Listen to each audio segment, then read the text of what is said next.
Hi hello ಎಲ್ರಿಗೂ ನಮಸ್ಕಾರ. ನೀವು ನೋಡ್ತಾ ಇದ್ದೀರಾ ಕನ್ನಡ ಫಿಲ್ಮಾಲಜಿ. ನಾನ್ ನಿಮ್ಮ ವಿಶೇಷ್. ಈಗ ನಮ್ ಜೊತೆ ಇದ್ದಾರೆ ಸೂರಿ ಲವ್ಸ್ ಸಂಧ್ಯಾ ಚಿತ್ರತಂಡ. ಬನ್ನಿ ಅವ್ರನ್ನ ಮಾತಾಡ್ತಾ ಹೋಗೋಣ. ಸರ್, ಕಾರ್ಯಕ್ರಮಕ್ಕೆ ನಮಸ್ಕಾರ. ಮೇಡಮ್, ನಿಮ್ಗೂ ನಮಸ್ಕಾರ. ಸರ್, ಹೇಗಿದ್ದೀರಾ? ಸೂಪರ್ ಆಗಿದೆ. ನೀವು? Super sir. ಏನ್ ವಿಶೇಷ? ವಿಶೇಷಕ್ಕೆ ಏನ್ ವಿಶೇಷ ಸರ್? ನೀವು ಚಿತ್ರತಂಡ, ನೀವು ವಿಶೇಷತೆ ಹೇಳ್ಬೇಕು.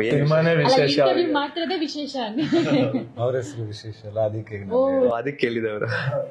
ಸಾರಿ, ನನಗೂ ಗೊತ್ತಾಗಿಲ್ಲ ಸರ್. ನಿಮಗೆ ಗೊತ್ತಿರುತ್ತೆ ಸರ್ ಮುಂಚೆ? ಇಲ್ಲ, ಇದಕ್ಕೆ ಅದನ್ನ ಅಷ್ಟು ಅಂತ ಹೇಳ್ತಾ ಇದಾರೆ ಅಂತ ಗೊತ್ತಾಗಿಲ್ಲ ನಮ್ಗೆ. ಸರ್, ಸೂರಿ ಲವ್ ಸಂಧ್ಯಾ ಹೇಗ್ ಸ್ಟಾರ್ಟ್ ಆಯ್ತು ಸರ್ ನಿಮ್ ಜರ್ನಿ? ಇದು ಸೂರಿ ಲವ್ ಸಂಧ್ಯಾ ಆಕ್ಚುಲಿ ಆನಂದ್ ಮಾಸ್ಟರ್ ಅಂತ ಇದಾರೆ, ನಮ್ಮ ಬಾಜಿಲಿ ಅವರು ಡ್ಯಾನ್ಸ್ ಕೊರಿಯೋಗ್ರಾಫ್ ಮಾಡಿದ್ದು. ಅವ್ರು ಒಂದ್ ದಿವಸ ಫೋನ್ ಮಾಡಿ, ಒಂದು ಟೀಮ್ ನಿಮ್ಮನ್ನ ಮಾತಾಡಿಸ್ಬೇಕು ಅಂತಿದೆ, ಹಿಂಗೆ ಹಿಂಗೆ ಅಂತ ಅಂದ್ರು. ಯಾದವ್ ರಾಜ್ ಅಂತ ಡೈರೆಕ್ಟ್ರು ಅಂಡ್ ಹೊಸ ಪ್ರೊಡ್ಯೂಸರ್. ಅದಾಗಿ ಆಲ್ಮೋಸ್ಟ್ ಒಂದು ಮಂತ್ ಆದ್ಮೇಲೆ ನನಗೆ ಎಲ್ಲೂ ಏನೂ ಫೋನ್ಸ್ ಬರೋಲ್ಲ. ಕೊನೆಗೆ ಒಂದು ಟೀಮಿಂದ ಫೋನ್ ಬರುತ್ತೆ, ಬಟ್ ಅದು ಅವ್ರು ಹೇಳಿರೋ ಟೀಮ್ದೇ ಅಂತ ನನಗೂ ಗೊತ್ತಿರಲ್ಲ. ಸೊ ಕರೀತಾರೆ, ಹೋಗ್ತೀನಿ. ಅದು ಬೇರೆ ಏನಕ್ಕೋ ಕರೀತಾರೆ. ಅಲ್ಲಿ ನನ್ನನ್ನು ನೋಡಿದ್ಮೇಲೆ ಮತ್ತೆ ಇನ್ನೊಂದೇನೋ ಆಗುತ್ತೆ ಸಿನಿಮಾ ಇದರಲ್ಲಿ. ಅದಾದ್ಮೇಲೆ ಸೂರಿ ಆಗಿ ನೀವು ಮಾಡಬೇಕು ಅಂತ ಹೇಳ್ತಾರೆ. ಸೊ ಈ ತರ ಸ್ಟಾರ್ಟ್ ಆಗಿದ್ದು ಸೂರಿ ಲವ್ ಸಂಧ್ಯಾ. ಮ್ಯಾಮ್, ನಿಮ್ದು ಇದು ನಿಮ್ಗೆ ಒಂಥರ ಡಿಫ್ರೆಂಟ್ ಜಾನರ್ ಕತೆ ಇರ್ಬೋದು. ನೀವು ಕ್ಯಾರೆಕ್ಟರ್ ಪ್ಲೇ ಮಾಡ್ತಿರೋದು. ಸೊ ನಿಮ್ ಪಾತ್ರದ ಬಗ್ಗೆ ಅವಳ ಹೆಸರು ಸಂಧ್ಯಾ ಅಂತ ಹೇಳಿ, ತುಂಬಾ ಒಳ್ಳೆ ಹುಡುಗಿ ಆಯ್ತಾ. ತುಂಬಾ ಒಳ್ಳೆ ಹುಡುಗಿ ಅಂದ್ರೆ ಅವಳು ಎಲ್ಲರಿಗೂ ಗೊತ್ತಾಗುತ್ತೆ. ಇವಾಗ ಟ್ರೈಲರ್ ನೋಡಿದ್ರೆ ಹೇಳ್ತಾ ಇದ್ದಾರೆ, ಪಕ್ಕದ ಮನೆ ಹುಡುಗಿ ತರ ಕಾಣಿಸ್ತೀಯ ಅಂದ್ರೆ ಲುಕ್ ವೈಸ್ ಆಗಿರ್ಬೋದು, ಆ ಇನ್ನೋಸೆಂಟ್ ಗೊತ್ತಾಗುತ್ತೆ ನಮ್ಗೆ. ಸೊ ಅದನ್ನ ಇಡೀ ಸಿನಿಮಾದಲ್ಲಿ ಕ್ಯಾರಿ ಮಾಡಿದಾಳೆ. ಅದನ್ನ ಅವಳು ನೋಡ್ತಾ ಇದ್ರೆ, ಸಂಧ್ಯಾ ಅನ್ನೋ ಪಾತ್ರ ನೋಡ್ತಾ ಇದ್ರೆ ಯಾರಿಗಾದ್ರೂ ಅನ್ಸುತ್ತೆ, ಅಯ್ಯಯ್ಯೋ ಈ ತರ ಒಬ್ಳು ಗರ್ಲ್ ಫ್ರೆಂಡ್ ನಂಗಿರ್ಬೇಕಾಗಿತ್ತಲ್ವಾ, ಈ ತರ ಹುಡುಗಿ ನಮ್ಮ ಮನೆ ಮಗಳು, ಅದು ಗೊತ್ತಿಲ್ಲ. ಬಟ್ ಲವ್ಗೆ ಒಂದು ತರ ಹೋಮ್ಲಿ ಹುಡುಗಿ ತರ ಅನ್ನಿಸ್ತಾರೆ, ಆ ತರ ಅನ್ಸುತ್ತೆ. ಸರ್, ನೀವು ಸಾಕಷ್ಟು ಚಿತ್ರಗಳಲ್ಲಿ ಖಳನಾಟಕ ಆಗಿ ತುಂಬಾ ಪ್ರೂವ್ ಮಾಡ್ಕೊಂಡಿದ್ದಾರೆ, ನಮ್ಮ ಮೆಚ್ಚುಗೆ ಕೂಡ ಸಿಕ್ಕಿದೆ. ಸೊ ಈ ಚಿತ್ರದಲ್ಲೇ ಏನ್ ವಿಶೇಷ ಇದೆ ಸರ್ ನಿಮ್ಗೆ? ವಿಶೇಷ ಒಂದು, ಈ ಸಿನಿಮಾ ಅಲ್ಲಿ ನಾನು ಗಡ್ಡ ವಿಜಿ ಅನ್ನೋ ಒಂದು ಪಾತ್ರ ಮಾಡ್ತಾ ಇದ್ದೀನಿ. ಸೊ ಈ ಸಿನಿಮಾ ನಂದು ಒನ್ ಲೈನ್ ಅಲ್ಲಿ ಹೇಳ್ಬೇಕಂದ್ರೆ, ರಾಮನ್ ಮುಖವಾಡ ಹಾಕೊಂಡಿರೋ ರಾವಣ ತರ. ಜನ ಏನೋ ಪಾಸಿಟಿವ್ ಆಗಿ ಅಂತ ಅನ್ಕೊಂತಾ ಇರ್ತಾರೆ, ಬಟ್ ಅಲ್ಲಿ ಬೇರೆನೇ ಇರುತ್ತೆ. ಸೊ ನನಗೆ ಸಂಧ್ಯಾ ಅಂದ್ರೆ ಅಷ್ಟು ಇಷ್ಟ. ಸೊ ಸಂಧ್ಯಾ ಖುಷಿಗೋಸ್ಕರ ನಾನು ಯಾವ ಎಕ್ಸ್ಟೆಂಡ್ ಬೇಕಾದ್ರೂ ಹೋಗ್ತೀನಿ, ಅವಳ ಖುಷಿಗೋಸ್ಕರ. ಸೊ ಅಲ್ಲಿ ಒಂದು ಟ್ವಿಸ್ಟ್ ಇದೆ. ಸೊ ಅದು ಸಿನಿಮಾ ಬಂದಾಗ ನಿಮಗೆ ಗೊತ್ತಾಯ್ತು ಏನಕ್ಕೆ ಸಂಧ್ಯಾ ಅಂದ್ರೆ ನನಗೆ ಅಷ್ಟು ಇಷ್ಟ ಅಂತ. ಸೊ ಸಂಧ್ಯಾ ಮಧ್ಯದಲ್ಲಿ ಯಾರೇ ಬಂದ್ರೇನು ನನ್ನ ಕೈಲಿ ಸಹಿಸ್ಕೊಳಕ್ ಆಗಲ್ಲ. ಅಂದ್ರೆ ಯಾವ ತರ ಸರ್? ಅದು ಈಗಲೇ ಹೇಳ್ಬಿಟ್ರೆ ಮಜಾ ಹೋಗ್ಬಿಡತ್ತೆ ನನಗೆ. ಅಂದ್ರೆ ಇಬ್ರು ಲವ್ ನಂಗೆ ಯಾವ್ದು ಬೆಸ್ಟ್ ಅಂದ್ರೆ, ಇದು ಲವ್ ಅಂತ ಇಬ್ರು ಎರಡು ಕಣ್ಗಳಿದ್ದಾಗೆ. ಹೌದು ಹೌದು ಹೌದು. ಸರ್, ಏನಾದ್ರು ಸಂಬಂಧ ಇದೆಯಾ ಸರ್? ಏನ್ ರಿಲೇಟಿವ್ ತರ ಅಥವಾ ಒಂದ್ ಮುದ್ದು ತಂಗಿ ತರ ಏನಾದ್ರು? ಹೇಳಿದ್ನಲ್ಲ, ಇಷ್ಟ ನನಗೆ. ಒಂಥರ ಟ್ರಯಾಂಗಲ್ ಲವ್ ಸ್ಟೋರಿ ತರ. ಸರ್, ಇದ್ರಲ್ಲೇ ನೀವು ಮಾಡ್ಕೊ ಬಂದಿರೋ ಮೂವಿಗಳಲ್ಲೇ ನಿಮಗೆ ಇದು ಎಷ್ಟು ಚಾಲೆಂಜಿಂಗ್ ಇತ್ತು ಸರ್ ಈ ಪಾತ್ರ? ಚಾಲೆಂಜಿಂಗ್ ಅಂದ್ರೆ, ಒಬ್ಬ ಮಿಡಲ್ ಕ್ಲಾಸ್ ಹುಡುಗನಾಗಿ ಅಥವಾ ಒಬ್ಬ ದಿನಕ್ಕೆ ಒಲಿ ಮಾಡುವಂತ ಹುಡುಗನಾಗಿ ಆ ಲೈಫ್ನ ನಾನು ನೋಡಿಲ್ಲ. ಅಂದ್ರೆ ಅದನ್ನ ಅನುಭವಿಸಿ ನನಗೆ ಗೊತ್ತಿಲ್ಲ. ನನ್ನ ಸುತ್ತಮುತ್ತ ಇರುವಂತ ಜನನ ನೋಡಿ ಇದನ್ನ ಒಂದು ಜಡ್ಜ್ಮೆಂಟ್ ಇಟ್ಕೊಂಡು ಮಾಡಿದಂತಹ ಕ್ಯಾರೆಕ್ಟರ್ ಸೂರಿ ಕ್ಯಾರೆಕ್ಟರ್. ನನ್ನ ಮಟ್ಟಿಗೆ ಅದನ್ನ ಹೇಗೆ ನಾನು ಅದಕ್ಕೊಂದು ನ್ಯಾಯ ಸಲ್ಲಿಸ್ಬೋದು ಆ ಥರ ವರ್ಕ್ ಮಾಡಿದ್ದೀನಿ. ಇದಕ್ಕಂತ ಪ್ರಿಪರೇಷನ್ಸ್ ಅಂತ ಏನು ಮಾಡಿರ್ಲಿಲ್ಲ. ನನ್ನ ಸುತ್ತಮುತ್ತ ನೋಡಿರುವಂತ ಇವರನ್ನೇ ಒಂದು ಇಮ್ಯಾಜಿನೇಷನ್ಸ್ ಇಟ್ಕೊಂಡು ಮಾಡಿದಂತ ಕ್ಯಾರೆಕ್ಟರ್. ಓಕೆ ಮ್ಯಾಮ್, ನಿಮಗೆ ಈ ಚಿತ್ರದಲ್ಲೇ ಲವ್ ಆಗ್ತಾ ಹೋಗುತ್ತೆ ಇವ್ರ ಮೇಲೆ. ಸೊ ಇಬ್ರು ಓಡ್ತಾ ಇರ್ತೀರಾ, ಎಲ್ಲಿಗೆ ಅಂತ ಓಡ್ತಾ ಇರ್ತೀರಾ? ನನ್ನ ಮೇಲೂ ಲವ್ ಆಗುತ್ತೆ. ಲವ್ ಆಗಿನೇ ಓಡ್ಬೇಕು ಅಂತ ಏನಿಲ್ಲ. ನಿಮ್ಮೇಲೂ ಲವ್ ಆಗುತ್ತಾ? ಮತ್ತೆ ಮೇಬಿ ಬ್ರದರ್ ಇರ್ಬೇಕು ಸರ್, ಆತರ ಇರ್ಬೇಕು. ಅವ್ರಿಗೊಂದು ಲವ್ ಇರುತ್ತೆ, ಇವ್ರನ್ನ ನಟಿಸ್ಕೊಂಡ್ ಬರ್ತಿರ್ತಾರೆ, ಇವ್ರು ನನ್ನ ನಟಿಸ್ಕೊಂಡ್ ಬರ್ತಿರ್ತಾರೆ. ಅಂದ್ರೆ ನನಗ್ ಲವ್ ಇರುತ್ತೆ, ಅವ್ರಿಗೆ ಲವ್ ಇರಲ್ಲ. ನೀವೇನ್ ಇಲ್ಲೇ ಬಿಟ್ಕೊಟ್ಬಿಡ್ತಿದ್ದೀರಾ ಎಲ್ಲಾನು ಅಂತ ಹೇಳ್ತೀನಿ ಅನ್ಕೊಂಡವ್ರು. ಇಲ್ಲಿ ನನಗೆ ಹೇಳಿರೋದ್ರಲ್ಲಿ ನಿಜ ಅಂತ ಹೆಂಗ್ ನಂಬೋದು? ಇಲ್ಲಿ ನನಗ್ ಲವ್ ಇರಲ್ಲ, ಆದ್ರೆ ಲವ್ ಆಗೋಂಗ್ ಮಾಡ್ತಾರೆ. ಹೋಗ್ತಾ ಇರ್ತಾರಲ್ಲ ದಾರಿ ಹುಡ್ಕೊಂಡು ಇಲ್ಲಿಗೆ ಅಂತ. ಎಲ್ಲಿ ಓಡ್ತಾ ಇರ್ತೀವಿ ಅಂದ್ರಲ್ಲ, ಎಲ್ಲಾ ಕಡೆ ಓಡಿಸಿದಾರೆ ನಮ್ ಡೈರೆಕ್ಟರ್ಸ್. ಇಡೀ ಊರ್ನೆಲ್ಲ ಓಡಿಸ್ತಾರೆ. ನಮ್ಮ ಲವ್ ಆಗದೆ ಇರೋರು ಅಟ್ಟಿಸ್ಕೊಂಡ್ ಬರ್ತಿರ್ತಾರಲ್ಲ, ಅವ್ರನ್ನ ತಪ್ಪಿಸ್ಕೊಂಡು ಓಡ್ತಾ ಇರ್ತೀವಿ. ಸರ್, ನೀವೇನ ಸರ್ ಅರ್ಸ್ಕೊಂಡು ಹೋಗೋದು? ನಾನು ಎಲ್ಲಾ ಕಡೆನೂ ಇರ್ತೀನಿ. ನಾನು ಒಂಥರ ಅದೇ ಹೇಳಿದ್ನಲ್ಲ, ಹತ್ತು ತಲೆಯ ರಾವಣ 10 ತಲೆ ಎಲ್ಲಾ ಕಡೆ. ಪೊಲಿಟಿಷಿಯನ್ಸ್ ತರ ಅನ್ಸಿದ್ರಿ ಸರ್ ನೀವು? ಹೌದು, ಆಕ್ಚುಲಿ ಸಿನಿಮಾಲಿ ಕಾರ್ಪೊರೇಟರ್ ನಾನು. ಸೊ ಎಸ್, ಪವರ್ ಇರುತ್ತೆ. ಅಂಡ್ ಇಲ್ಲಿ ಈಗೋ ಮತ್ತೆ ಲವ್ ಮಧ್ಯೆ ನಡೆಯುವಂತ ಒಂದು ವಾರ್. ಯೂಶಲಿ ಏನಾಗುತ್ತೆ, ಎಸ್ ಎಸ್ ಎಸ್ ಆ ಈಗೋ ಅನ್ನೋದು ಹೆಂಗಂದ್ರೆ, ನನಗ್ ಬೇಕದು, ನನ್ಗೆ ಇಷ್ಟಪಟ್ಟು ನನಗ್ ಬೇಕು. ಲವ್ ಅನ್ನೋದು ಏನಂದ್ರೆ ಸ್ಯಾಕ್ರಿಫೈಸ್. ಅಗೇನ್ ನೀವು ಏನೇ ಒಬ್ರನ್ನ ನೀವು ಇಷ್ಟಪಟ್ಟಾಗ, ಸೊ ಆ ಪರ್ಸನ್ ನಿಮ್ಮನ್ನ ಇಷ್ಟಪಟ್ಟಿಲ್ಲ ಅಂದ್ರೆ ಒಂದು ಪಾಯಿಂಟ್ ಅಲ್ಲಿ ಆ ಪ್ರೀತಿಗೆ ಅಷ್ಟು ಪವರ್ ಇದೆ. ನೀವು ಜೆನ್ಯೂನ್ ಆಗಿ ಒಬ್ಬರನ್ನ ಇಷ್ಟಪಟ್ಟಾಗ ಅವ್ರು ನಿಮ್ಮನ್ನ ಇಷ್ಟಪಟ್ಟಿಲ್ಲ ಅಂದ್ರೇನು, ನೀವು ಒಂದು ಪಾಯಿಂಟ್ ಅಲ್ಲಿ ಅವಳು ಚೆನ್ನಾಗಿರ್ಬೇಕು, ಅವಳು ಖುಷಿಯಾಗಿರ್ಬೇಕು. ದಟ್ಸ್ ಅ ಹ್ಯೂಮನ್ ನೇಚರ್, ಆಯ್ತಾ? So love has a special power. ಅಂದ್ರೆ ನೀವು ಈಗೋ ಇಟ್ಕೊಂಡು ಮಾಡೋದಂದ್ರೆ ನಿಮ್ಮನ್ನ ದ್ವೇಷಿಸ್ತಾರೆ ಹೊರತು ಯಾರು ಪ್ರೀತಿಸಲ್ಲ. ಅದೇ ನೀವು ಪ್ರೀತಿ ಕೊಟ್ಟಾಗ ವಾಪಸ್ ಪ್ರೀತಿನೇ ಬರುತ್ತೆ. ಸೊ ಆ ತರ ಒಂದು ಕ್ಯಾರೆಕ್ಟರ್. ಸರ್, ಇಲ್ಲಿ ರಿಯಲ್ ಲೈಫ್ ಅಲ್ಲಿ ನಾವು ತಗೊಳ್ಳೋದಾರೆ, ಸೊಸೈಟಿಲಿ ನೋಡಿದ್ರೆ ಈ ಮೂವಿ ಒಂದು ಯೂತ್ ಕನೆಕ್ಟ್ ಆಗುತ್ತೆ. ಅಂದ್ರೆ ಯಾಕಂದ್ರೆ ಈಗಿನ ಪೇರೆಂಟ್ಸ್ ಮೈಂಡ್ ಸೆಟ್ ಎಲ್ಲರೂ ಸ್ಟೇಟಸ್ ಮ್ಯಾಟರ್ಸ್ ಅನ್ನೋದು ಈಗಿನ ಕಾಲ ಅಲ್ಲ, ಹಿಂದಿನ ಕಾಲದಿಂದನೂ ಇದೆ. ಸೊ ಅವಾಗ ಯಾರು ಸಪೋರ್ಟ್ ಮಾಡ್ಕೊ ಬಂದಿಲ್ಲ. ಸೊ ಅದ್ರ ಬಗ್ಗೆ ಏನ್ ಹೇಳ್ತೀನಿ ಸರ್? ಇಲ್ಲ, ಸ್ಟೇಟಸ್ ಮ್ಯಾಟರ್ಸ್ ಅನ್ನೋದು, ಪ್ರೀತಿ ಸ್ಟೇಟಸ್ ಆಗ್ಲಿ, ಕಲರ್ ಆಗ್ಲಿ, ಇದಾಗ್ಲಿ ಏನನ್ನೂ ನೋಡಲ್ಲ. ಅದ್ ಹೆಂಗ್ ಬೇಕಾದ್ರೆ ಹುಟ್ಬೋದು, ಯಾರ ಮೇಲೆ ಬೇಕಾದ್ರೆ ಹುಟ್ಬೋದು, ಯಾವಾಗ ಬೇಕಾದ್ರೆ ಹುಟ್ಬೋದು. ಅದನ್ನ ಡೈಜೆಸ್ಟ್ ಮಾಡ್ಕೊಳ್ದಿದ್ದವರು ಅದನ್ನೆಲ್ಲ ಹುಡ್ಕೋವಂಥದ್ದು. ಓಕೆ ನನ್ನ ಮಗ, ನನ್ನ ಮಗಳು ಮದುವೆ ಆದ್ರೆ ಹಿಂಗಿರ್ಬೇಕು, ನನ್ನ ಮಗಳ ಮದುವೆ ಆಗೋವಂಥವ್ರು ಹಿಂಗಿರ್ಬೇಕು. ಇದೆಲ್ಲ ಇಟ್ಕೊಳ್ಳೋದು ಇದು ಬೇರೆ, ಪ್ರೀತಿ ಆಗೋದು ಬೇರೆ. ಪ್ರೀತಿ ಆಗ್ತಾ ಅಷ್ಟು ಇದು ನೋಡಲ್ಲ, ಅಥವಾ ಅದನ್ನ ನೋಡಿನೂ ಪ್ರೀತಿ ಮಾಡೋರು ಇರ್ಬೋದು, ಬಟ್ ಬೆರಳಿಗೆ ಅಷ್ಟೇ. ಅಗೇನ್ ನೀವ್ ಹೇಳ್ದಂಗೆ ಸ್ಟೇಟಸ್ ಒಂದೇ ಅಲ್ಲ. ಸೊ ನಿಮ್ ಪ್ರೀತಿಗೆ ನೀವ್ ಎಷ್ಟು ಫೈಟ್ ಮಾಡ್ತೀರಾ ಅನ್ನೋದು ಇಂಪಾರ್ಟೆಂಟ್. ಕೆಲವರು ಮಧ್ಯದಲ್ಲೇ ಬಿಟ್ಬಿಡ್ತಾರೆ, ಕೆಲವರು ಲಾಸ್ಟ್ ವರ್ಗೂ ಹೋಪ್ಸ್ ಇಟ್ಕೊಂಡಿರ್ತಾರೆ. ನಂತರ ಅಷ್ಟೇ ಈಸಿ ಗ್ರೋ ಆಗಿ ಮಾಡೋರು ಯೂಶಲಿ ಯಾರು ಬಿಟ್ಕೊಡಲ್ಲ, ಮಾಡಬಾರ್ದು. ಸರ್, ಇದ್ರಲ್ಲಿ ನೀವು ಪೇಂಟ್ರಾ ಸರ್? ನೀವು ಕಲೆ ಮೇಲೆ ಆಸಕ್ತಿ ಇರೋ ವ್ಯಕ್ತಿ ತರನಾ? ದಿನಗೂಲಿ ಕೆಲಸ ಅವನ್ ಏನ್ ಬೇಕಾದ್ರೆ ಮಾಡ್ತಾನೆ. ಆವತ್ತಿನ ದಿವಸಕ್ಕೆ ದುಡ್ಡು ಬೇಕು ಅಂತ ಹೇಳಿದ್ರೆ ಏನ್ ಬೇಕಾದ್ರೂ ಮಾಡ್ತಾರೆ. ಶಾಶ್ವತ ಅಲ್ಲ. ಇವತ್ತು ಪೇಂಟಿಂಗ್ ಮಾಡ್ತಿರ್ಬೋದು, ನಾಳೆ ಇನ್ನೇನೋ ಒಂದು ಆ ಮಣ್ಣೆ ತಾಕು ಅಂದ್ರೆ ಅವ್ನು ಅದು ಮಾಡೋದಕ್ಕೆ ರೆಡಿ. ಅವ್ನಿಗೆ ಏನಂದ್ರೆ ಅವ್ನ ಹೊಟ್ಟೆ ತುಂಬಬೇಕು, ಅವನ ಸಾಕು ತಂದೆನ ಹೊಟ್ಟೆ ತುಂಬಿಸ್ಬೇಕು. ಅವನದೊಂದು ಚಿಕ್ಕ ಜೀವನ, ಅವನ ಫ್ರೆಂಡ್ಸ್ ಎಲ್ಲರಿಗೂ ಸೆಲ್ಫ್ ಡಿಪೆಂಡೆಂಟ್ ಸೂರ್ಯ. ಮ್ಯಾಮ್, ನಿಮ್ದು ಇದ್ರಲ್ಲೇ ಏನ್ ಕಾರ್ಯ ಆಗಿರುತ್ತೆ? ಏನೋ ವರ್ಕ್ ಮಾಡ್ತಿರ್ತೀರಾ, ಕಾಲೇಜಿಗೆ ಹೋಗ್ತಿರ್ತೀರಾ ಅಥವಾ? ನಾನು ಕಾಲೇಜಿಗೆ ಹೋಗುವಂತ ಹುಡುಗಿನೇ. ಅಂದ್ರೆ ಒಂದು ಆ ಏಜ್, ಲವ್ ಮಾಡುವಂತ ಒಂದು ಏಜ್. ಸೊ ಆ ಟೈಮಲ್ಲಿ ಸೂರಿ ಸಿಕ್ಕಿದಾಗ ಏನೇನೆಲ್ಲ ಆಗುತ್ತೆ ಅವಳ ಲೈಫಲ್ಲಿ. ಇಬ್ರು ಕಣ್ಗಳು ನೀವೇ ಹೇಳಿದ್ರಿ, ಇವ್ರ ಮಧ್ಯದಲ್ಲಿ ನಾನು ಹೇಗೆ ಜೀವನ ಮಾಡ್ತೀನಿ, ಹೇಗೆ ನನ್ನ ಲವ್ನ ಉಳಿಸ್ಕೋತೀನಿ, ಯಾವ ಲವ್ನ ಉಳಿಸ್ಕೋತೀನಿ ಅನ್ನೋದು ಕತೆ ಹೋಗುತ್ತೆ. ಸರ್, ನಿಮ್ ಎಲ್ಲಾರ ಲೈಫಲ್ಲೂ ನಿಮ್ಮ ಫ್ರೆಂಡ್ಸ್ ಯಾರಾದ್ರೂ ಲವ್ ಮಾಡಿದಾರೆ ಅಂದಾಗ ನೀವು ಅವ್ರನ್ನ ಒಂದ್ ಮಾಡಿಸಿ ಮದ್ವೆ ಮಾಡ್ಸಿರೋದೇನಾರು ಇದೆ? ನಾನು ಮಾಡಿಸಿದ್ದೀನಿ. ಬಟ್ ನಾನ್ ಮಾತ್ರ ಫ್ಯಾಮಿಲಿ ಕೇಳ್ತೀನಿ. ಯಾಕೆಂದ್ರೆ ಅಪ್ಪ ಅಮ್ಮಂದಿರುಗಳು ಮಕ್ಳನ್ನು ಅಷ್ಟು ಚೆನ್ನಾಗಿ ಸಾಕಿರ್ತಾರೆ. ನಾವ್ ಹೇಳಿದ್ವಿ ಪ್ರೀತಿ ಕಣ್ಣಿಲ್ಲ, ಹೌದು, ಸ್ಟೇಟಸ್ ನೋಡ್ಕೊಂಡ್ ಮಾಡ್ತಾರೆ, ಅದು ಓಕೆ. ಬಟ್ ಲವ್ ಮಾಡೋರಿಗೆ ಏನಾಗ್ಬಿಡುತ್ತೆ, ನಾವಿಬ್ರೇ ಪ್ರಪಂಚ ಆಗಿರ್ತೀವಿ. ಈವನ್ ಲೈಕ್ ಸೂರ್ಯ ಮತ್ತೆ ಸಂಧ್ಯಾ ತರ ನಾವಿಬ್ರೇ ಪ್ರಪಂಚ ಕಾಣಿಸ್ತೀವಿ, ಏನೂ ಕಾಣಿಸಲ್ಲ ನಮ್ಗೆ. ಬಟ್ ನಾವು ಪೇರೆಂಟ್ಸ್ ವೈಸ್ ಯೋಚನೆ ಮಾಡೋದಾದ್ರೆ ಅವ್ರು ನಮ್ಮ ಒಳ್ಳೇದಕ್ಕೋಸ್ಕರ ಹೇಳ್ತಾ ಇರ್ತಾರೆ, ನಮ್ಮ ಮಕ್ಳು ಚೆನ್ನಾಗಿರ್ಲಿ. ಯಾಕೆಂದ್ರೆ ಹೆಣ್ಮಕ್ಳ ಬಗ್ಗೆ ಚೆನ್ನಾಗಿ, ಅಯ್ಯೋ ಅಲ್ಲಿ ಹೋದ್ರೆ ಅವ್ಳು ಕಷ್ಟಪಡ್ತಾಳೆ, ಪ್ರಾಬ್ಲಮ್ ಆಗುತ್ತೆ, ನನ್ನ ಮಗಳು ಚೆನ್ನಾಗಿರ್ಲಿ ಅನ್ನೋ ಒಂದು ಮೈಂಡಲ್ಲಿ ಹೇಳಿರ್ತಾರೆ. ಸೊ ಆ ತರ ಅಷ್ಟೇ. ಬಟ್ ನಾನು ಆ ತರ ಸಪೋರ್ಟ್ ಮಾಡಿಲ್ಲ. ಸರ್, ನೀವು ಈ ಹುಡುಗಿ ನಾವು ಮದುವೆಗಳು ತುಂಬಾ ಅದೃಷ್ಟ ಮಾಡಿರ್ತಾರೆ. ಎಷ್ಟು ಒಳ್ಳೆ ಹುಡುಗಿ ನೋಡಿ ಅಲ್ವಾ? ಹೌದು. ಇಲ್ಲ, ನಾನು ಆಕ್ಚುಲಿ ನನ್ನ ಫ್ರೆಂಡ್ ಒಬ್ಬನ ಸಪೋರ್ಟ್ ಮಾಡಿದ್ದೆ. ಆಕ್ಚುಲಿ ಇಬ್ರು ಜೋರಾಗೇ ಇದ್ರು. ಒಳ್ಳೆ ಫ್ಯಾಮಿಲಿ, ಒಂದೇ ಕಾಸ್ಟು ಎಲ್ಲಾನು.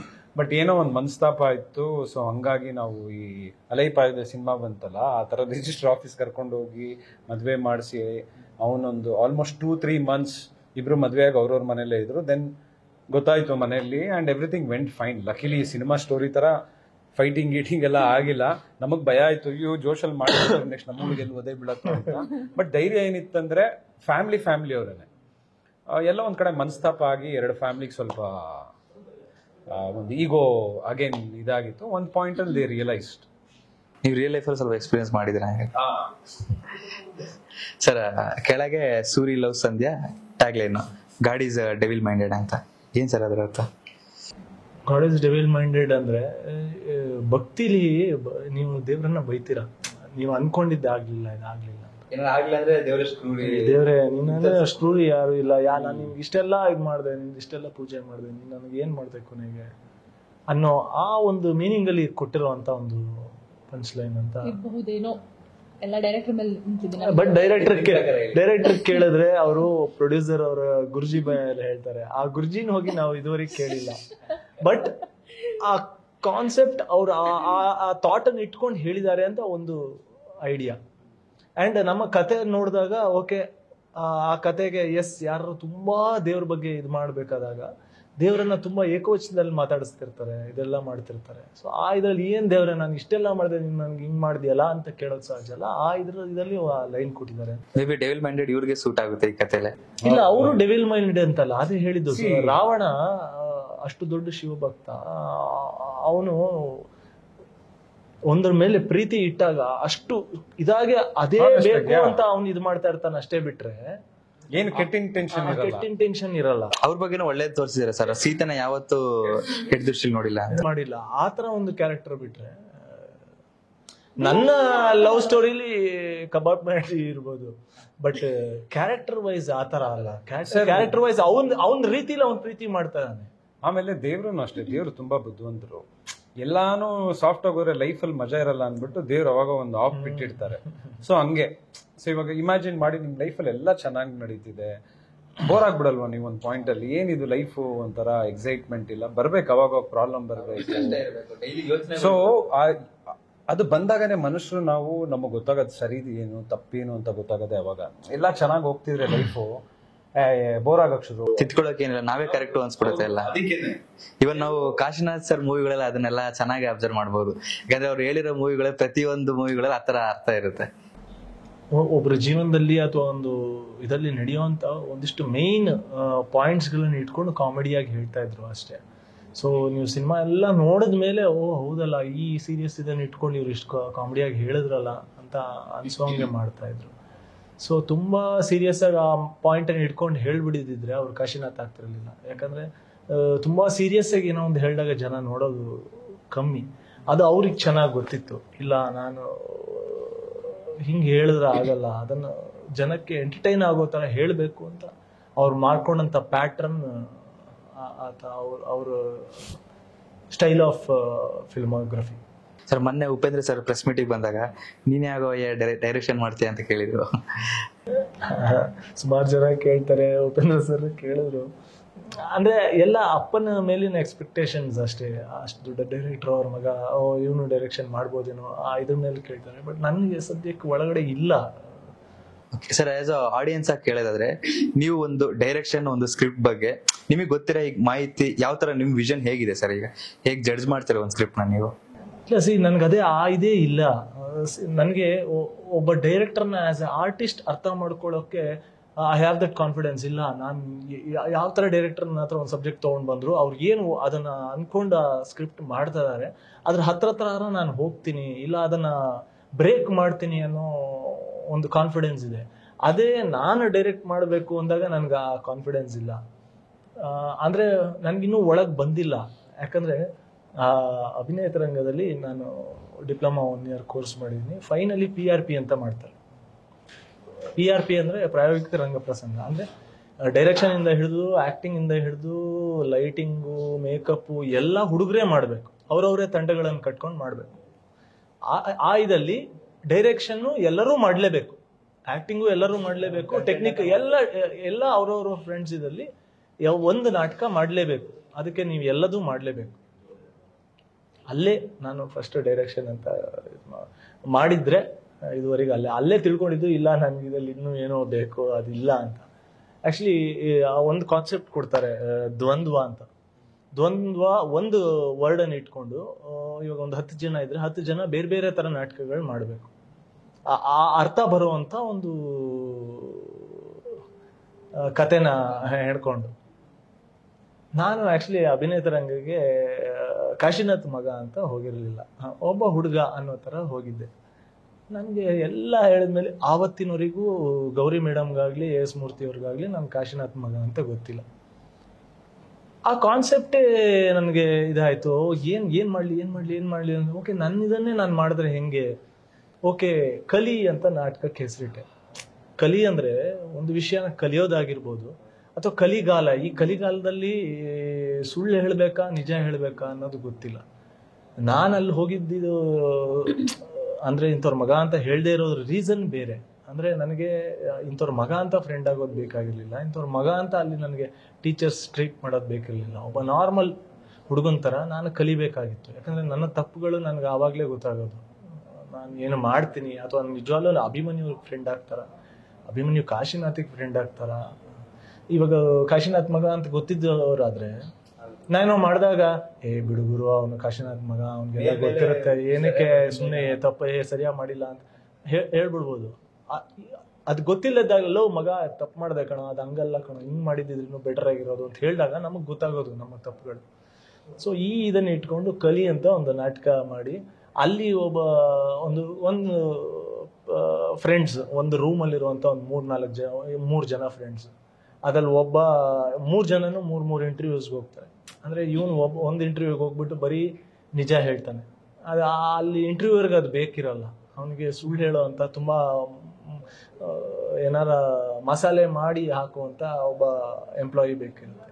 ಅದೇ ಅವನು ಇನ್ನೊಂದು ಇಂಟರ್ವ್ಯೂಗೆ ಹೋಗ್ಬಿಟ್ಟು ನಾನು ಇಲ್ಲಿ ಹಿಂಗೆ ಹೇಳಿದೆ, ನೆಕ್ಸ್ಟ್ ಇದರಲ್ಲಿ ನಾನು ಇನ್ನೂ ಇದಾಗಿ ಹೇಳ್ತೀನಿ, ನಿಜಾನೇ ಹೇಳ್ತೀನಿ ಅಂತ ಅಲ್ಲಿ ಹೋಗಿ ನಿಜ ಹೇಳ್ತಾನೆ, ಇಲ್ಲಿ ಹೋಗಿ ಸುಳ್ಳು ಹೇಳ್ತಾನೆ, ಯಾವುದೂ ವರ್ಕ್ ಆಗಲ್ಲ. ಸೊ ಈ ಕಲಿಗಾಲದಲ್ಲಿ ನಿಜ ಹೇಳೋದು ಕರೆಕ್ಟಾ ಸುಳ್ಳು ಹೇಳೋದು ಕರೆಕ್ಟಾ, ಈ ಥರ ಒಂದು ಇದನ್ನ ಕಾನ್ಸೆಪ್ಟ್ ಇಟ್ಕೊಂಡು ನನಗೆ ಆಗಿದ್ದ ಎಕ್ಸ್ಪೀರಿಯನ್ಸ್ ಅನ್ನು ಇಟ್ಕೊಂಡು ಮಾಡಿದ್ದೆ. ಆಕ್ಚುಲಿ ನಮ್ಮ ಅಭಿ ಬಂದ್ಬಿಟ್ಟು ತುಂಬಾ ಆನೆಸ್ಟ್ ಹುಡುಗ.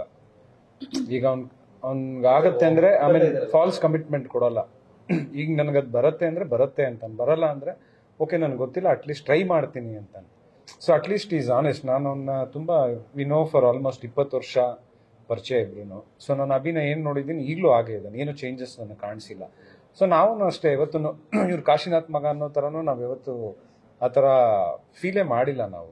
ನೀವು ನಾವು ಹಂಗೆ ಇರೋಣ. ಆ್ಯಕ್ಚುಲಿ ಮೇ ಬಿ ಅವನ ಆ ಥರ ಫೀಲ್ ಮಾಡಿದ್ರೆ ನಮ್ಗೇನೋ ಆ ಥರ ಕಾಶಿನಾಥ್ ಅವ್ರ ಮಗ ಅನ್ನೋದು ಒಂದು ಇದಾಗಿರೋದು. ಬಟ್ ನಾನು ಫೀಲ್ ಮಾಡ್ಕೊಂಡು ಬಂದಿರೋದು ಯಾವತ್ತು ಆ ಥರ ಒಂದು ನಮ್ಮ ತಂದೆ ಆ ಥರ ನನಗೆ ಬೆಳೆಸಲಿಲ್ಲ. ಫೈನಲಿ ನಾಟಕ ಎಲ್ಲ ಆದ್ಮೇಲೆ ಗೌರಿ ಮೇಡಮ್ ಏನೋ ಮಾಡ್ದೆ ಕಣೋ, ಏನೋ ಇತ್ತು ನಿನ್ನ ನಾಟಕದಲ್ಲಿ ಬಟ್ ಏನೋ ಅರ್ಥ ಆಗಿಲ್ಲ ಅಂದ್ಬಿಟ್ರು. ಅಲ್ಲಿಗೆ ಇಲ್ಲ ಡೈರೆಕ್ಷನ್ ಮೋಸ್ಟ್ಲಿ ನನ್ನಿದ್ದು ಅಲ್ಲ ಅಂಥೇಳಿ I fixed into acting. Sir, ನೀವು ಕನ್ನಡ ಇಂಡಸ್ಟ್ರಿ ಎಕ್ಸ್ಪೀರಿಯನ್ಸ್ ಮಾಡಿರ್ತೀರಾ. ನಾನು ಫಸ್ಟ್ ಸ್ಕ್ರಿಪ್ಟ್ಸ್ ಎಲ್ಲ ಚೂಸಿ ಆಗಿದ್ದೆ ಹಿಂಗೆ ಇರಬೇಕು ಅಂತ. ಆಮೇಲೆ ದರ್ಶನ್ ಸರ್ ಹೇಳಿದ್ಮೇಲೆ ನಾನು ಅದರಲ್ಲೇ ಹುಡ್ಕೊಂತ ಹೋದೆ ಅಂತ ಹೇಳಿದ್ರಿ. ಸೊ ಅದು ಎಷ್ಟು ಅಪ್ಲೈ ಆಗಿದೆ ಸರ್ ನಿಮ್ಮ ಲೈಫ್ ಈಗ? ಸರ್ ತುಂಬಾ ಹೆಲ್ಪ್ ಆಯ್ತು.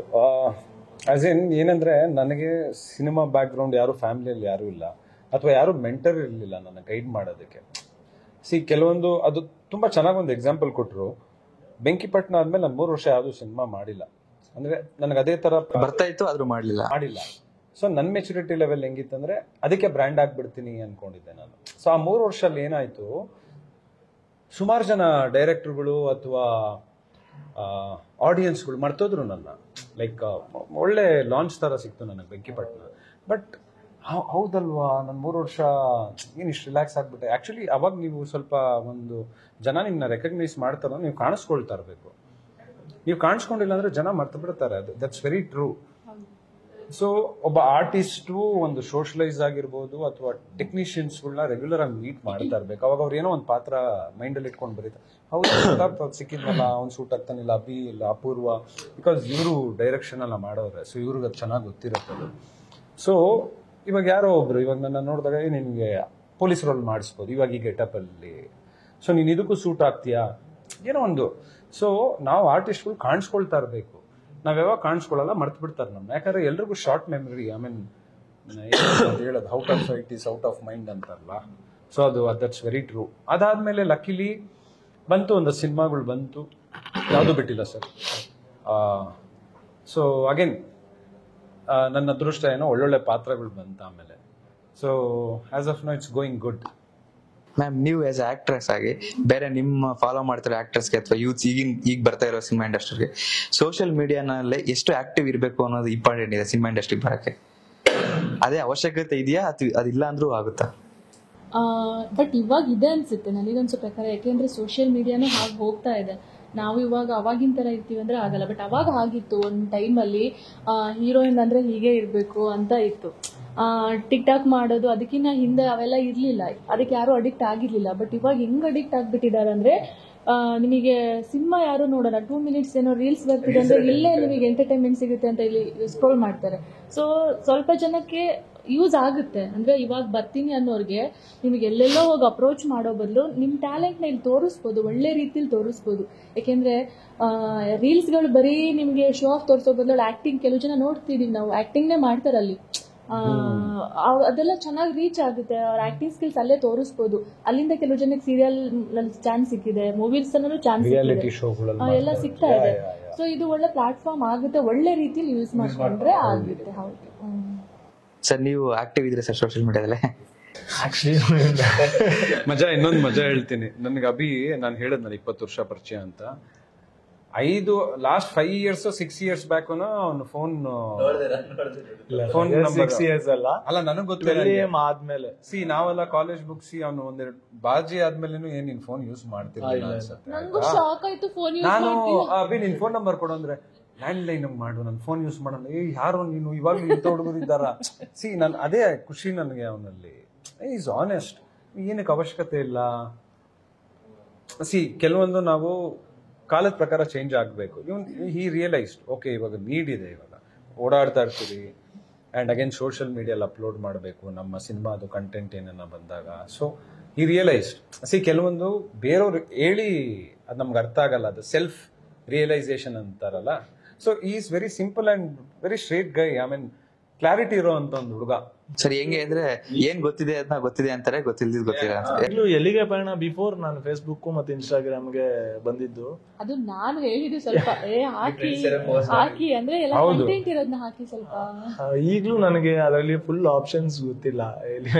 ಇನ್ಸ್ಟಾಗ್ರಾಮ್ ಆಗ್ಲಿ ಫೇಸ್ಬುಕ್ ಆಗ್ಲಿ ಎಷ್ಟೋ ಜನಕ್ಕೆ ಸಿಕ್ತಿರ್ತಾರೆ, ಸರ್ ನಾನ್ ನಿಮ್ ಫೇಸ್ಬುಕ್ ಫ್ರೆಂಡು, ನಾನು ಇನ್ಸ್ಟಾಗ್ರಾಮ್ ಫ್ರೆಂಡು. ಓ ಹೌದಾ, ಸಾರಿ ರೀ. ಮಜಾ ಏನಂದ್ರೆ ನನಗೇನು ಟ್ಯಾಗ್ ಮಾಡ್ತಾನೆ, ಟ್ಯಾಗ್ ಮಾಡಲ್ಲ, ಫೋಟೋ ಕಳ್ಸಿ ಟ್ಯಾಗ್ ಮಾಡೋ ಅಬ್ಬಿ ಅಂತ ಹೇಳ್ತಾ ಇರ್ತೀನಿ ನಾನು. ನನಗೂ ಫೋಟೋ ಕಳಿಸ್ತಾರೆ, ನನಗೂ ಟ್ಯಾಗ್ ಮಾಡ್ಬೇಕು ಅಬ್ಬಿ, ಹೆಸರು ಟ್ಯಾಗ್. ಅಷ್ಟು ಏನೋ ಅವನದೇ ಆದ ಪ್ರಪಂಚದಲ್ಲಿ ಇದ್ದಾನೆ. ಅದೇ ಕೆಲವೊಂದು ಅದೇ ಹೇಳಿದ್ನಲ್ಲ, ಅದ ಅವಶ್ಯಕತೆ ಇಲ್ಲ ಅವನಿಗೆ. ತೀರಾ ಓವರ್ ಅಡಿಕ್ಷನ್ ಆದ್ರೂ ಕಷ್ಟ ಆಗುತ್ತೆ. ಆಕ್ಚುಲಿ ನಾನು ಕೆಲವೊಂದ್ಸರಿ ತೀರಾ ಅಡಿಕ್ಷನ್ ಆದಾಗ ಇನ್ಸ್ಟಾಗ್ರಾಮು ನಂದು ಸಿನಿಮಾ ಏನಿಲ್ಲ ಅಂದ್ರೆ ಅನ್ಇನ್ಸ್ಟಾಲ್ ಮಾಡ್ಬಿಡ್ತೀನಿ. ನನಗೆ ಎಷ್ಟೊಂದು ಜನ ಆಕ್ಚುಲಿ ಒಂದು ಬಾಂಬೆ ಪ್ರೊಡಕ್ಷನ್ ಹೌಸ್ ಇಂದ ಒಂದು ಕಾಲ್ ಬಂದಿತ್ತು ನನಗೆ. ಆಡಿಷನ್ ಎಲ್ಲ ಮಾಡಾದ್ಮೇಲೆ ನಿಮ್ದು ಫಾಲೋವರ್ಸ್ ಎಷ್ಟು ಜನ ಇದ್ದಾರೆ, ಎಷ್ಟು ಆಕ್ಟಿವ್ ಇದ್ದೀರಾ? ನಾನು ಬರೀ ಸಿನಿಮಾ ಪ್ರಮೋಷನ್ ಟೈಮಲ್ಲಿ ನಂದು ಇಷ್ಟು ಜನ ಫಾಲೋವರ್ಸ್ ಇದ್ದಾರೆ ಅಂದ್ರು. ಓ ಐ ಆಮ್ ಸೋ ಸಾರಿ, ನಾವ್ ಇಷ್ಟು ಜನ ಇರಬೇಕು, ಬ್ಲೂ ಟಿಕ್ ಆಗಿರ್ಬೇಕು ಅಂದ್ರು. ನನಗೆ ಹಂಗಂದಾಗ ನನಗೆ ತಲೆಯಲ್ಲಿ ಏನ್ ಬಂತು ಅಂದ್ರೆ, ಬ್ಲೂ ಟಿಕ್ ಮಾಡ್ಬಿಟ್ಟು ಹಂಗಾರೆ ನಮ್ಮ ಕಲೆಗೆ ನೀವು ಆ ಬ್ಲೂ ಟಿಕ್ಗೋಸ್ಕರ ನನಗೆ ಬೇಡ ಅನ್ಸ್ತು, ನನಗೆ ಅವಶ್ಯಕತೆ ಇಲ್ಲ ಅನ್ಸ್ತು. ನನ್ಗೆ ಓಕೆ, ನಾನು ಅದಾದ್ಮೇಲೆ ಬೂಸ್ಟ್ ಮಾಡ್ಸೋದು ಏನು ಆರ್ಗ್ಯಾನಿಕ್ ಆಗಿ ಏನಿದೆ ಏನಕ್ಕೆ. ಇವನ್ ರೀಲ್ಸ್ ಮಾಡೋದು ಸೀರಿಯಲ್ಸ್ ಅಲ್ಲಿ ಜಾಸ್ತಿ ಇರ್ತಾರೆ ಸರ್. ಸೀರಿಯಲ್ಸ್ ಗಳಲ್ಲೇ ಆಕ್ಚುಲಿ ಅವ್ರಿಗೆ ಬರ್ತಾ ಇರಲ್ಲ, ಬಟ್ ಬೇರೆಯವ್ರು ಮಾಡ್ತಿರೋನ ತೋರಿಸ್ಬಿಟ್ಟು ಹಿಂಗ್ ಮಾಡು ಅಂತ ಹೇಳ್ಕೊಟ್ಟು ಆತರ. ಬಾಂಬೆ ಪ್ರೊಡಕ್ಷನ್ ಹೌಸ್ ಅಲ್ಲ ಅದಿದೆ. ಫಸ್ಟ್ ಅವ್ರು ಕೇಳೋದೇ ನಿಮ್ಗೆ ಎಷ್ಟು ಜನ ಫಾಲೋವರ್ಸ್ ಇದ್ದಾರೆ, ನಿಮ್ದು ಬ್ಲೂ ಟಿಕ್ ಇದೆಯಾ? ನಾನು ಹೇಳಿದೆ ಸರ್ ನನ್ನ ಅವಶ್ಯಕತೆ ಇಲ್ಲ. ಅದು ಮಾಡೋದಾಗ್ಲಿ ಅಥವಾ ಅದನ್ನ ಯೂಸ್ ಮಾಡೋದಾಗ್ಲಿ ಮಾಡಬಾರ್ದು ಅಥವಾ ಇದು ಮಾಡಬಾರ್ದು ಅಂತ ಅಲ್ಲ. ನನ್ನ ಇರೋದು ಹಿಂಗೆ, ನನಗೆ ಅಷ್ಟು ಫೇಸ್ಬುಕ್ ಇನ್ಸ್ಟಾಗ್ರಾಮು ಟೈಪ್ ಮಾಡ್ತಾ ಮೆಸೇಜ್ ಮಾಡ್ತಾ ಇದಿಲ್ಲ. ಸಡನ್ ಏನೋ ಮಾತಾಡ್ಬೇಕಾ ಒಂದು ಫೋನ್ ಮಾಡಿ ಡೈರೆಕ್ಟಾಗಿ ಮಾತಾಡ್ಬಿಡ್ತೀನಿ. ನನಗೆ ಮಾತಾಡೋದು ಅಥವಾ ನಾನು ಹೇಳೋದನ್ನ ನನಗೆ ಒಂದು ಮೆಸೇಜ್ ಥ್ರೂ ಅದೇ ಈ ಇಂಟೋನೇಷನ್ ಅಥವಾ ಅದೇ ಟೋನಲ್ಲಿ ಕನ್ವೆ ಮಾಡೋದು ಕಷ್ಟ, ಅಥವಾ ಅದೇ ಫೀಲಲ್ಲಿ ಅದು ನಾನು ಏನು ಹೇಳಬೇಕು ಅಂತೀನಿ ಅದು ಅದೇ ರೀತಿ ನನಗೆ ಮೆಸೇಜ್ ಎಲ್ಲ ಆಗಲ್ಲ. ಸೊ ಡೈರೆಕ್ಟಾಗಿ ಫೋನ್ ಮಾಡಿಬಿಡ್ತೀನಿ. ಫೋನ್ ಮಾಡಿ ಆ್ಯಂಡ್ ನನ್ನನ್ನು ಡೈರೆಕ್ಟಾಗಿ ಯಾರನ್ನ ಮೀಟ್ ಮಾಡಬೇಕು ಅಥವಾ ಇದು ಮಾಡಬೇಕು ಅಂತಂದರೆ ಮೆಸೇಜು ಎಲ್ಲ ಇದಕ್ಕಿಂತ ಡೈರೆಕ್ಟ್ ಫೋನಿಗೆ ಟಕ್ಕನ್ ಸಿಕ್ಬಿಡ್ತೀನಿ. ಮೆಸೇಜ್ ಮಾಡಿದ್ರೆ ಒಂದು ವಾರ ಆದಮೇಲೆ ನೋಡಿರ್ತೀನಿ ಅವರಿಗೆ ಸಾರಿ ನಾನು ರೆಗ್ಯುಲರ್ ಆಗಿ ನೋಡಲ್ಲ ಅಂತೆಲ್ಲ ಮೆಸೇಜ್ ಹಾಕಿರ್ತೀನಿ. ಸೊ ಅಷ್ಟೇ, ಮಾಡಬಾರ್ದು ಅಂತ ಏನಿಲ್ಲ, ಇದಿಲ್ಲ. ಬೇಸಿಕಲಿ ಸ್ಟಾರ್ಟಿಂಗಿಂದ ನನಗೆ ಅದು ಅಷ್ಟು ಇಂಟ್ರೆಸ್ಟ್ ಕೊಟ್ಟಿಲ್ಲ. ಸರ್, ಶೂಟಿಂಗ್ ಎಲ್ಲೆಲ್ಲಾಗಿದೆ? ನಿಮ್ಮ ಮನೇದು ಏನೋ ಶಾರ್ಟ್ ನೋಡ್ದಂಗಾಯ್ತು. ನಿಮ್ಮ ಮನೇಲಿ ಸೂರಿ ಲವ್ ಸಂಧ್ಯಾ ಇಲ್ಲ ನಮ್ಮ ಮನೇಲಿ ಅದೇನೋ ಗ್ರೀನ್ ಕಲರ್ದು ಮನೆ ಇದೆ. ರೈತರ ಮನೆ ಅಥವಾ ಹಳ್ಳಿ ಕಡೆ ಸ್ವಲ್ಪ ಇದಾದಾಗ ಗ್ರೀನ್ ಮನೆಗಳು ಬರೋ ಸಹಜ. ಬಟ್ ನಮ್ಮನೇಲಿ ಶೂಟ್ ಆಗಿಲ್ಲ. ಅದ್ ಮದ್ದೂರ್ ಮನೆ ಮದ್ದೂರಲ್ಲಿ ಶೂಟ್ ಆಗಿರೋದು. So over all shooting Maddur ನಡೆದಿದೆ, ಕೋಲಾರ್ ನಡೆದಿದೆ, ಕಾಶಿಲ್ ನಡೆದಿದೆ, ಬ್ಯಾಂಗ್ಳೂರ್ ಸುತ್ತಮುತ್ತ, ಆಮೇಲೆ ಕಾಶಿ ಸುತ್ತಮುತ್ತ, ಆಮೇಲೆ Kashi to Bangalore highway. So ಈ ಥರದ್ದೆಲ್ಲ ಮಾಡಿದ್ದೀವಿ. ಸರ್ ಡೈರೆಕ್ಟರ್ ಬಗ್ಗೆ ಹೇಳಿ ಸರ್, ಅವ್ರ ಜೊತೆ ಹೇಗಿತ್ತು? ಹೊಸಬ್ರು ಆಗಿದ್ರು, ಅವರೆಲ್ಲೂ ವರ್ಕ್ ಬಗ್ಗೆ ಎಲ್ಲೂ ಕಾಂಪ್ರಮೈಸ್ ಆಗಿಲ್ಲ, ಡೈರೆಕ್ಟರ್ಸ್ ಪ್ರೊಡ್ಯೂಸರ್ಸ್ ಎಲ್ಲ. ಡೈರೆಕ್ಟರ್ ಬಗ್ಗೆ ನನಗೆ ಏನು ಖುಷಿ ಆಗಿದೆ ಅಂದ್ರೆ ತುಂಬಾ ಕ್ಲಾರಿಟಿ. ನಾವು ಆಕ್ಚುಲಿ 36 ದಿವಸದಲ್ಲಿ ನಾವು ಕಂಪ್ಲೀಟ್ ಟಾಕಿ ಪೋರ್ಷನ್ ಮುಗಿಸಿದೀವಿ. ಅದರಲ್ಲಿ 3 ಫೈಟು. ಆ ಟ್ರಾವೆಲಿಂಗ್ ಎಷ್ಟು ದಿವಸ ಆಯ್ತವೆ? Travelling Varanasi 6 days. ಆಮೇಲೆ ಕಂಪ್ಲೀಟ್ ಟಾಕಿ ಪೋರ್ಷನ್ 36 ಡೇಸ್. ಅದರಲ್ಲೇ ಗೊತ್ತಾಗುತ್ತೆ ಎಷ್ಟು ಆರ್ಗನೈಸ್ಡ್ ಆಗಿದ್ದಾರೆ ಅಂತ. ಇವಾಗ ಒಬ್ರು ಪ್ರೊಡ್ಯೂಸರ್ ಸಿಕ್ಕಿದಾಗ ಯೂಶಲಿ 50-60 ಡೇಸ್ ಮಿನಿಮಮ್ ಶೂಟ್ ಮಾಡ್ತಾರೆ. ಅಂಡ್ ಜಾಸ್ತಿ ಎಲ್ಲ ತಕೊಂಡು ಸುಮ್ಮನೆ ಯೂಸ್ ಮಾಡಿ. ಸೊ ಇವ್ರು ಬಂದು ತುಂಬಾ ಕ್ಲಾರಿಟಿ ಇಟ್ಕೊಂಡು ನನ್ಗೆ ಇಷ್ಟೇ ಸಾಕು, ಇಷ್ಟೇ ಬೇಕು. ಸೊ ಎಕ್ಸ್ಟ್ರಾ ಎಲ್ಲೂ ನಾವು ಎಕ್ಸ್ಟ್ರಾ ಶೂಟ್ ಮಾಡಿಲ್ಲ. ಆಮೇಲೆ ಏನೋ ಚೆನ್ನಾಗಿ ಬರ್ತಿದೆ ಹಂಗೆ ಇಂಪ್ರೂವೈಸ್ ಮಾಡೋಣ ಅಂದ್ಬಿಟ್ಟು. ಸೊ ತುಂಬಾ ಕ್ಲಾರಿಟಿ ಇದ್ದಂತ ಒಬ್ಬ ಡೈರೆಕ್ಟರು. ಅಂಡ್ ತುಂಬಾ ಕಂಫರ್ಟಬಲ್ ಮಾಡಿದ್ರು ನಮ್ಗೆ. ನನಗೆ ಹಿಂಗೆ ಬೇಕು ಅಂತಲ್ಲ, ನಾವು ಕೇಳ್ತಾ ಇದೀವಿ. ಸಪೋಸ್ ಇದು ಯಾಕೋ ಇದು ನನಗೆ ಮಜಾ ಬರ್ತಿಲ್ಲ ಸರ್, ಇನ್ನೊಂದು ಮಾಡಲ್ಲ. ಇಲ್ಲ ಸರ್, ನಾನೇನು ಅನ್ಕೊಂಡೆ ನನಗೆ ಸಿಗ್ತಿದೆ. ನನ್ಗೆ ಕೆಲವೊಂದ್ಸರಿ ಡೌಟ್ ಆಗಿದೆ, ಏನಿದು ಸುಮ್ಮನೆ ಎಲ್ಲಕ್ಕೂ ಅಂತ ನಾನು ಹೋಗಿ ಆಮೇಲೆ ಸ್ಪಾಟ್ ಎಡಿಟಿಂಗ್ ಬೇರೆ ನಡೀತಿತ್ತಲ್ವ. ಸೊ ಅಲ್ಲಿ ನೋಡಿದಾಗ ನನಗೆ ಅನ್ನಿಸ್ತು, ಓಕೆ, ತುಂಬ ಕ್ಲಾರಿಟಿ ಇರುವಂಥ ಡೈರೆಕ್ಟರ್. ಆಮೇಲೆ ಬರೀ ಡೈರೆಕ್ಷನ್ ಅಲ್ದಿರ ಲಿರಿಕ್ಸು ಅವರೇ ಬರೆದವ್ರೆ ನಮ್ಮ ಸಿನಿಮಾಗೆ. ಇನ್ನೇನು ಅಷ್ಟು ಟ್ಯಾಲೆಂಟೆಡ್ ಡೈರೆಕ್ಟ್ರು. And yes, we had nice time. ಎಲ್ಲೂ ಒಂದು ಕಡೆನೂ ನಮಗೆ ಯಾವುದೇ ರೀತಿಯಾದ ನಿಮ್ಮ ಆ್ಯಕ್ಚುಲಿ ಅಭಿಗೆ ಕ್ಲೈಮ್ಯಾಕ್ಸಲ್ಲೂ ಒಂದು ಶಾರ್ಟ್ಸಲ್ಲಿ ಇರ್ಬೇಕು ಸರ್, ಹೆಂಗೆ ಏನು ಅಂತ ಕನ್ವಿನ್ಸ್ ಮಾಡ್ತಾರೆ. ಇಲ್ಲ ಸರ್, ಆ ಸೀನ್ ಅಷ್ಟು ಇಂಪ್ಯಾಕ್ಟ್ ಇರುತ್ತೆ. ಅಭಿ ಇವಾಗ ಹೆಂಗೆ ಏನು ಅಂತ ಅಂದ್ರೇನು ಈ ಕನ್ವಿನ್ಸಿಂಗ್ ಮಾಡೋರು. ಅಂದರೆ ನೋಡಿ ನಿಮ್ಗೆ ಆಗತ್ತೆ, ನೋಡಿ ನೀವು ನೋಡಿ ಚೆನ್ನಾಗಿರತ್ತೆ ನಾಳೆ ಅಂತ. ನೀವು ನಾಳೆ ಕ್ಲೈಮ್ಯಾಕ್ಸ್ ನೋಡಿದ್ರೆ ನೀವೇ ಹೇಳ್ತೀರಾ. ನೀವು ಕನ್ವಿನ್ಸ್ ಮಾಡ್ತಾರೆ ನಿಮಗೆ. ಇನ್ ಕೇಸ್ ನಮ್ಗೆ ಏನಾನೋ ಒಂದು ಡೌಟ್ ಬಂತು ಅಂದರೆ, ಇಲ್ಲ ಸರ್ ಇದು ವರ್ಕ್ ಆಗತ್ತೆ, ಮಾಡಿ. ನಿಮಗೆ ಕಲಿಯಕ್ಕೆ ಎಷ್ಟು ಸ್ಪೇಸ್ ಇತ್ತಿದ್ರಲ್ಲೇ? ನ್ಯಾಚುರಲ್ ಆಗಿ ತೋರಿಸಿದ್ದಾರೆ ನಿಮ್ಮನ್ನ. ತುಂಬಾ ಸ್ಪೇಸ್ ಇದೆ. ಅಂದ್ರೆ ಕಥೆನಲ್ಲಿ ಈ ಸಂಧ್ಯಾ ಅಂತ ಹೇಳ್ತಿರೋದ್ರಲ್ಲಿ ಗೊತ್ತಾಗುತ್ತೆ ಅವಳು ಎಷ್ಟು ಸ್ಪೇಸ್ ಇದೆ, ಎಷ್ಟು ಜಾಗ ಇದೆ, ಆಕ್ಟಿಂಗಿಗೆ ಎಷ್ಟು ಪರ್ಫಾರ್ಮೆನ್ಸ್ ಜಾಗ ಇದೆ ಅಂತ ಹೇಳಿ. ಆ ವಿಷಯದಲ್ಲಿ ಐ ಆಮ್ ವೆರಿ ಲಕ್ಕಿ ಅಂತ ಹೇಳ್ಬೋದು. ಯಾಕಂದ್ರೆ ಎಲ್ಲ ಆರ್ಟಿಸ್ಟ್ಗಳ ಜೊತೆ ಕೆಲಸ ಮಾಡೋ ಥರ ಸಿಕ್ಕಿದೆ. ಅದು ಕಾಶಿನಾಥ್ ಅವ್ರ ಮಗನ ಜೊತೆ, ಈ ಕಡೆ ಪ್ರತಾಪ್ ನಾರಾಯಣ್ ಸರ್ ಜೊತೆ, ಇಂಥ ದೊಡ್ಡ ಆರ್ಟಿಸ್ಟ್ಗಳು ಪ್ಲಸ್ ಹೊಸ ಟೆಕ್ನಿಷಿಯನ್ಸ್ಗಳು. ಅಂದರೆ ಹೊಸೊಬ್ರು ಅಂದ ತಕ್ಷಣ ನಾವು ಒಂಚೂರು ಹಿಂದೆ ಮುಂದೆ ನೋಡ್ತೀವಿ. ಬಟ್ ಏನಾಗುತ್ತೆ ಅಂದರೆ ಇವಾಗ ಹೊಸೊಬ್ರು ಬರ್ತಿರೋದು ತುಂಬ ಎನರ್ಜೆಟಿಕ್ ಆಗಿ ಬರ್ತಾರೆ. ಅಂದರೆ ಅವರು ತುಂಬ ಕೆಲಸ ಮಾಡಬೇಕು, ನಾವು ಏನು ತೋರಿಸ್ಕೋಬೇಕು, ಪ್ರೂವ್ ಮಾಡ್ಕೋಬೇಕು ಅಂತ ಬರ್ತಾರೆ. ತುಂಬ ಟೆಕ್ನಿಕಲಿ ತುಂಬ ಸ್ಟ್ರಾಂಗ್ ಇರೋವಂಥ ಟೀಮ್ ಆಗಿರುತ್ತೆ.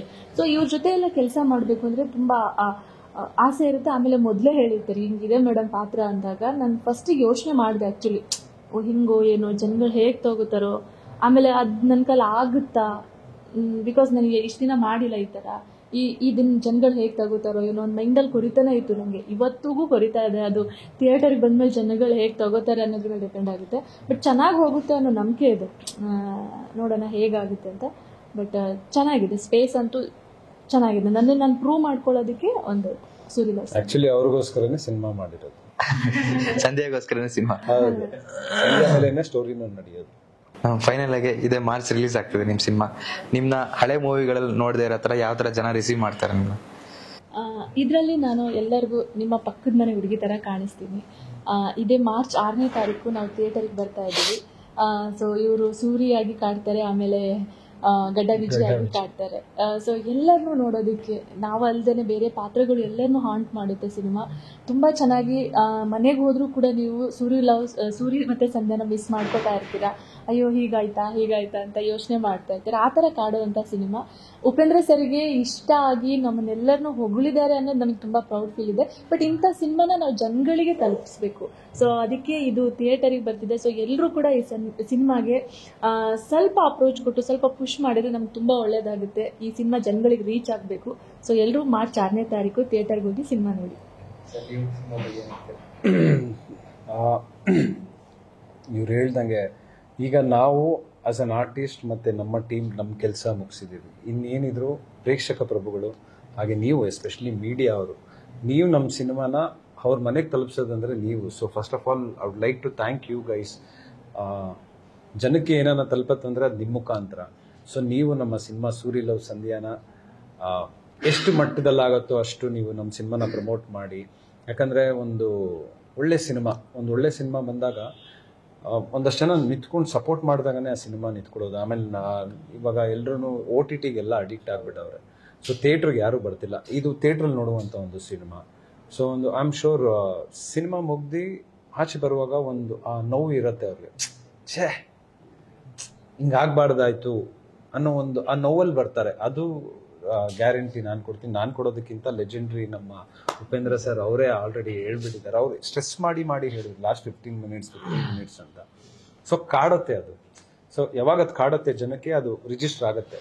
ಸೊ ಲೈಕ್ ಎ ಸೆಡ್, ನೀವು ಇದರಲ್ಲಿ ತುಂಬ ಇಂಪಾರ್ಟೆಂಟ್ ರೋಲ್ ಪ್ಲೇ ಮಾಡ್ತೀರಾ. ಸೊ ನೀವೆಲ್ಲ ಜನಕ್ಕೆ ತಲುಪೋ ಥರ ಒಂದು ನಮ್ಮ ಸಿನಿಮಾನ ರೀಚ್ ಮಾಡಿಸಿದ್ರೆ ತುಂಬ ಹೆಲ್ಪ್ ಆಗುತ್ತೆ. ಹಾಗೆ ಇದೇ ಮಾರ್ಚ್ 6ನೇ ತಾರೀಕು ನಮ್ಮ ಸಿನಿಮಾ ಸೂರಿ ಲವ್ ಸಂಧ್ಯಾ ರಿಲೀಸ್ ಆಗ್ತಿದೆ. ಮೇನ್ ಥಿಯೇಟ್ರಲ್ಲಿ ನಾವೆಲ್ಲ ನಿಮಗೋಸ್ಕರ ಕಾಯ್ತಾ ಇರ್ತೀವಿ ನಿಮ್ಮ ಜೊತೆ ಸಿನಿಮಾ ನೋಡೋದಕ್ಕೆ. Thank you sir. ಮಾರ್ಚ್ 6 ನಿಮ್ಮ ಕ್ಲೈಮ್ಯಾಕ್ಸ್ ಅಲ್ಲಿ ಯಾವ ಥರ ನೋಡ್ತಾರೆ ಸರ್? ಎಲ್ಲರೂ ಕ್ಲೈಮ್ಯಾಕ್ಸ್ ಬಗ್ಗೆ ಹೇಳ್ತಾ ಇದ್ದಾರೆ. ಸೊ ಅದ್ರ ಬಗ್ಗೆ ಸಿನಿಮಾದಲ್ಲಿ ಯಾವ ಥರ ನೋಡ್ತಾರೆ ಅಂತ ಕೊನೆಯದಾಗಿ ಹೇಳಿ.